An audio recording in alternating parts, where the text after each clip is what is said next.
नमस्कार, मैं अशोक कुमार पांडे और स्वागत है आपका टीसीएच पर। मेन खबर पे जाऊं, मेन मुद्दे पर जाऊं उसके पहले एक ऐसी खबर जिसको सुनकर जो भारतीय जनता पार्टी के या मोदी जी के भक्त हैं उनको चक्कर आ सकता है और आम भारतीय नागरिक को यह समझ में आ सकता है कि बीजेपी किस तरह की राजनीति कर रही है। पूरे साल गाय बीफ ये वो चिल्लाने के बावजूद केरला फाइल्स पूरी फिल्म बना दी गई।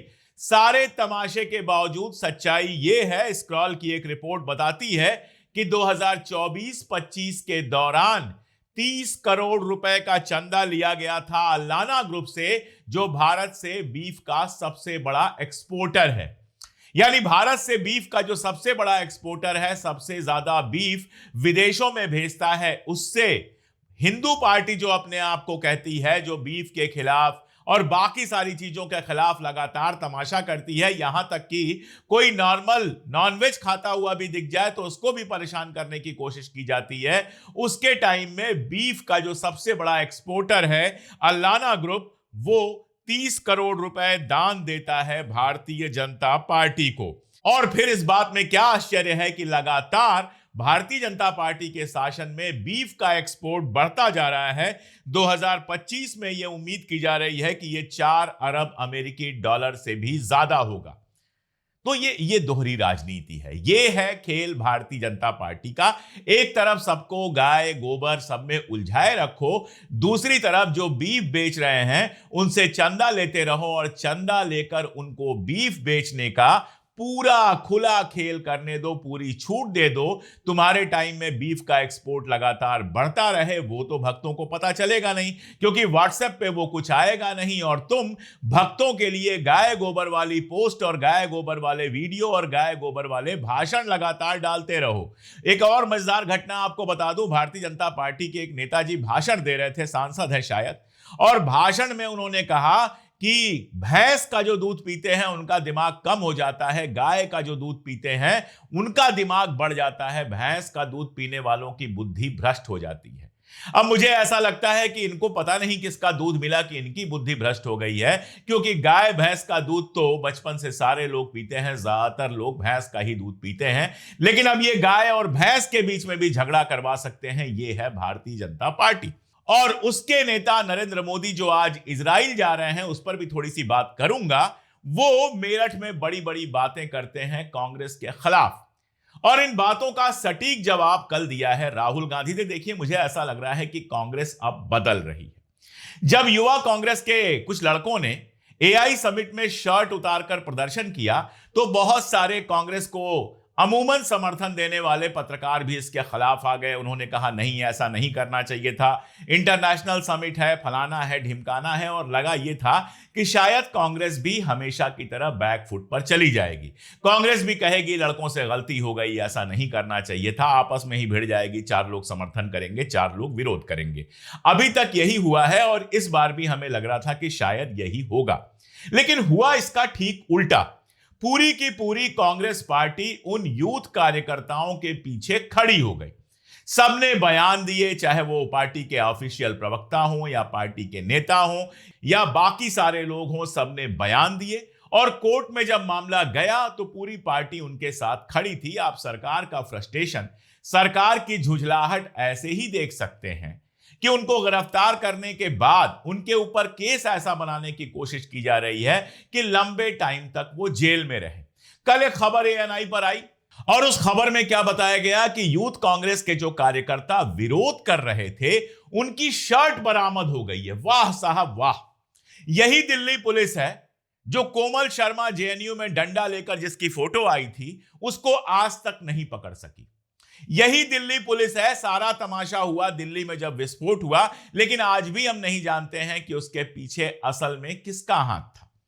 इसी देश की पुलिस है जिसको आज तक पता नहीं चला कि पुलवामा में विस्फोट किसने करवाया था। इसी देश की पुलिस है और व्यवस्था है, यही मोदी जी शाह साहब हैं, कि आज तक हमको नहीं पता कि पहलगाम के अंदर हमारे लोगों को किसने मारा था, लेकिन शर्ट बरामद हो गई है, मानो कोई हथियार बरामद हो गया है। कल उदय भानु चिब जो आईओआईसी के प्रेसिडेंट हैं उनको भी गिरफ्तार कर लिया गया, और अब फायदा यह कि पूरा देश जानता है कि उदय भानु चिब जो हैं वो आईओआईसी के प्रेसिडेंट हैं, वरना जो लोग पॉलिटिकल लोग हैं और पत्रकार लोग हैं, उनके बाहर आमतौर पे आईवाईसी या इस तरह के संगठनों के अध्यक्षों के बारे में नहीं जाना जाता है। यह कोई आतंकवादी कार्रवाई थी जिसके खिलाफ साजिश वाजिश तलाशी जा रही है कि आईवाईसी के प्रेसिडेंट को भी गिरफ्तार किया जा रहा है? अरे भाई, बच्चों ने विरोध किया, आप गिरफ्तार करते, चेतावनी देकर छोड़ देते। हमेशा यही होता है। आप जब सत्ता में नहीं होते हैं, बीजेपी के लोग प्रदर्शन करते हैं तो भी यही होता है। सोचिए, जहां कांग्रेस सत्ता में है वहां बीजेपी के लोग इस तरह का विरोध प्रदर्शन करें और 4 लोगों को उठाकर उनके ऊपर ऐसे केस लगा दिया जाए कि 6 महीने साल भर वो जेल में पड़े रहें, तो क्या कोई अच्छी बात है? हमारे जैसे लोग तब भी विरोध करेंगे। लेकिन मैंने आपसे कहा कि सरकार फ्रस्ट्रेशन में दिख रही है, सरकार डरी हुई दिख रही है, सरकार के समझ में नहीं आ रहा है कि वो क्या करे।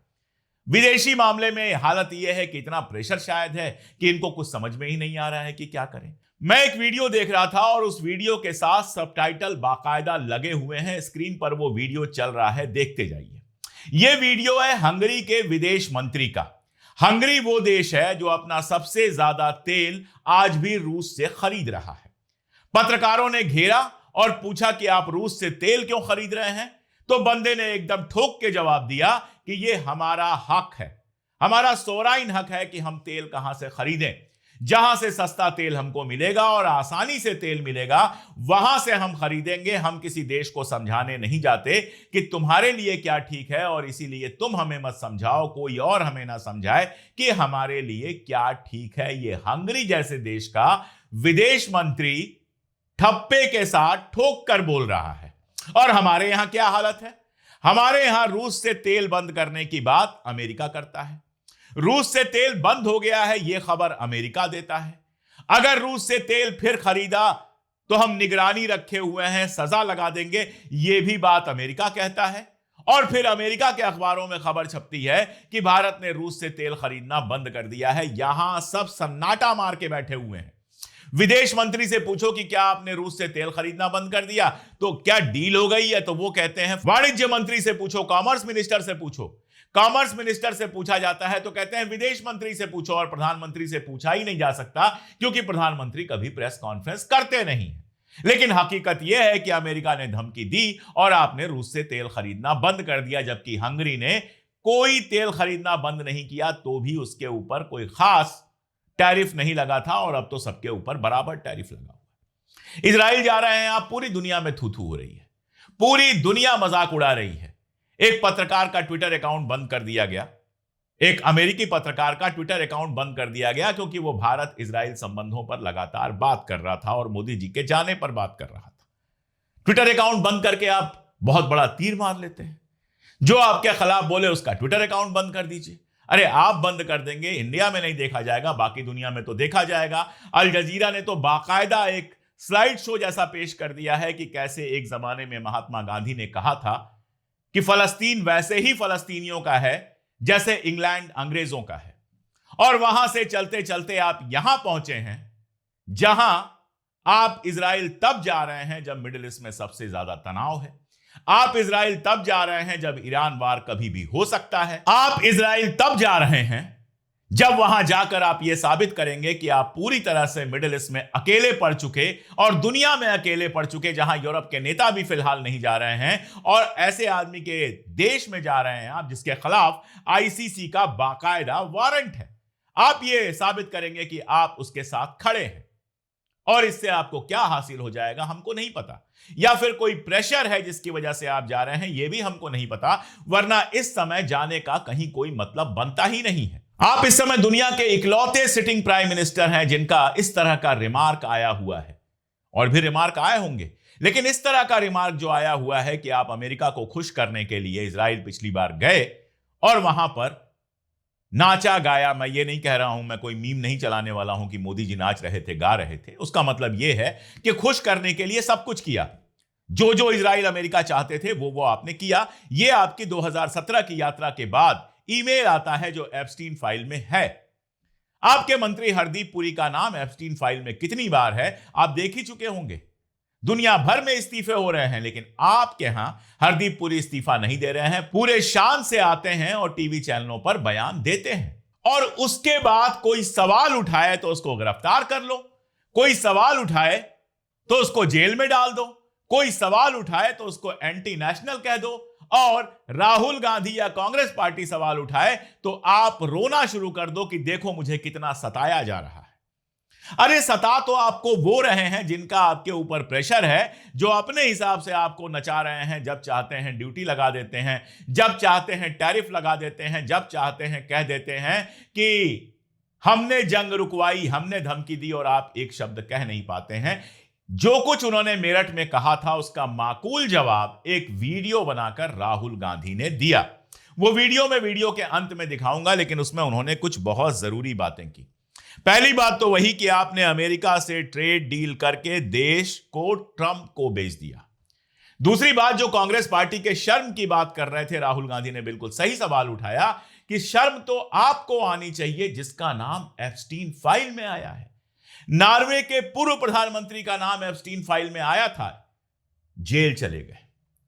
राजकुमार हैं ब्रिटेन के, उनको महल से निकाल दिया गया। एक बार गिरफ्तारी हुई, दिन भर पूछताछ करके छोड़ दिया गया। इसके आगे अगर गिरफ्तारी होती है, मामला बनता है, तो बरसों जेल में रहेंगे। कितने ही लोगों ने इस्तीफा दे दिया, लेकिन यहां पर उस पर बात ही नहीं होगी। गोदी मीडिया खामोश रहेगा। और सच है कि बच्चों के साथ दुराचार करने वाले पीडोफाइल कहा राहुल गांधी ने, जिसका मतलब यही होता है एप्स्टीन की फाइल में नाम आना एक ऐसी शर्म का बायस है जिसके बाद कम से कम मंत्री जैसे पद पर रहने का कोई हक नहीं था हरदीप पुरी जी को। लेकिन वो बने हुए हैं, किसके समर्थन से बने हुए हैं? नरेंद्र मोदी जी के समर्थन से बने हुए हैं। क्या नरेंद्र मोदी जी की कोई ऐसी बात हरदीप पुरी के पास है कि उनको पता है कि निकाल देंगे तो बवाल हो जाएगा, या फिर ट्रंप का दबाव है कि हरदीप पुरी को ना निकालो? ये हम नहीं जानते। राहुल गांधी ने एक और बहुत जरूरी बात की है, सीरियस बात है जिसको समझना चाहिए। अभी खबर आई थी कि तमिलनाडु के अंदर एक के बाद एक कई टेक्सटाइल मिल्स बर्बाद हो गई। जिस दिन से यह ट्रेड डील हुई है, मैं लगातार यह बात कर रहा हूं कि टेक्सटाइल उद्योग और कपास के किसान दोनों इससे तबाह होंगे। हमारे कॉमर्स मिनिस्टर जी तो घुमा देते हैं कि बांग्लादेश वाले अगर अमेरिका से कपास खरीदेंगे तो उनके कपड़े पर भी 0 लगेगा टैरिफ, और हमारे टेक्सटाइल वाले भी अगर अमेरिका से खरीदेंगे तो उनके कपड़े पर भी 0% टैरिफ लगेगा। मैंने सवाल यही पूछा था कि भाई बांग्लादेश में तो कपास होता नहीं है, उनके पास तो ऑप्शन है इंडिया से खरीदें या अमेरिका से खरीदें। अमेरिका से खरीदे हुए कपास से बने कपड़े पर 0% टैरिफ लगेगा तो ठीक है, वो तो अमेरिका से खरीद लेंगे। लेकिन इंडिया में तो इतना सारा कपास होता है, इतने सारे किसान कॉटन की खेती पर निर्भर हैं।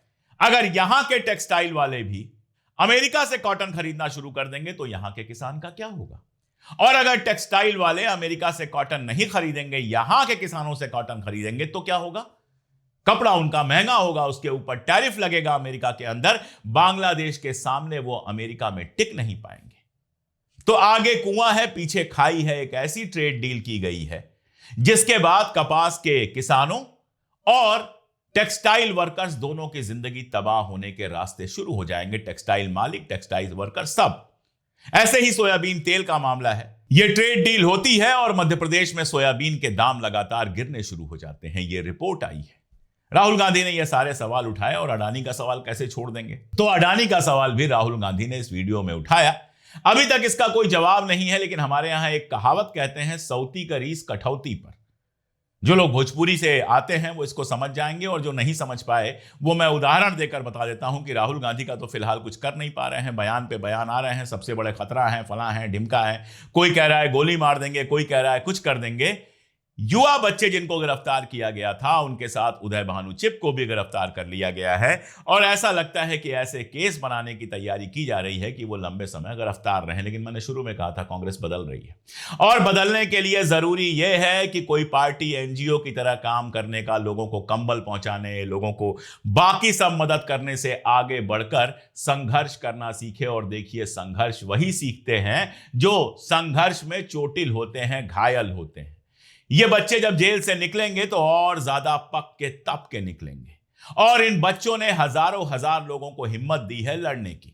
और एक उदाहरण ले लीजिए सिर्फ दीपक कुमार का, जिसने अपना नाम मोहम्मद दीपक बताया था। कल दिल्ली में तमाम चैनल्स और बाकी सारी जगहों पर वो बंदा छाया रहा। उसे एक आदमी ने इतनी हिम्मत दी है कि जगह जगह पे इस तरह की हरकतों का विरोध शुरू हो गया है। तो जब पार्टी संघर्ष के रास्ते पर उतरेगी तो यह समझिए भाजपा के लिए मुकाबला ज्यादा मुश्किल हो जाएगा। तो यह नया रास्ता लिया है राहुल गांधी ने। Offence is the best defence का, अटैक करने का बजाय पीछे हटने का, बजाय अपनी गलतियां मान लेने का, बजाय कुछ और कर लेने का, जस को तस देना। हमारे शास्त्रों में लिखा है शठे शाठ्यम समाचरेत, जो शठ हो, जो दुष्ट हो, उसके साथ दुष्टता से ही व्यवहार करना चाहिए। मुझे लगता है कांग्रेस ने फाइनली यह सीख लिया है। हां, मैंने कहा था कि राहुल गांधी का वीडियो मैं लगा दूंगा, तो सबसे आखिर में लगा रहा हूं राहुल गांधी का वो पूरा वीडियो, 1.5-2 मिनट का वीडियो है। उसको सुनिए और सुनने के बाद बताइए कि यह बदली हुई कांग्रेस आपको सही लग रही है या गलत। क्योंकि सिर्फ मेरा बोलना जरूरी नहीं है, आप उस पर क्या सोचते हैं वो भी बहुत जरूरी है। इसलिए कमेंट करके जरूर बताइए कि आपको यह बदली हुई कांग्रेस की जो रणनीति है वो सही लग रही है या गलत। मैं उसको पढ़ूंगा और पढ़ने के बाद दोबारा सोचूंगा कि मेरा स्टैंड सही है या गलत। आज के लिए इतना ही, बहुत शुक्रिया। बीजेपी के कार्यकर्ताओं, आरएसएस के कार्यकर्ताओं, आप अपने प्रधानमंत्री की आंखों में देखो, आपको डर दिखेगा।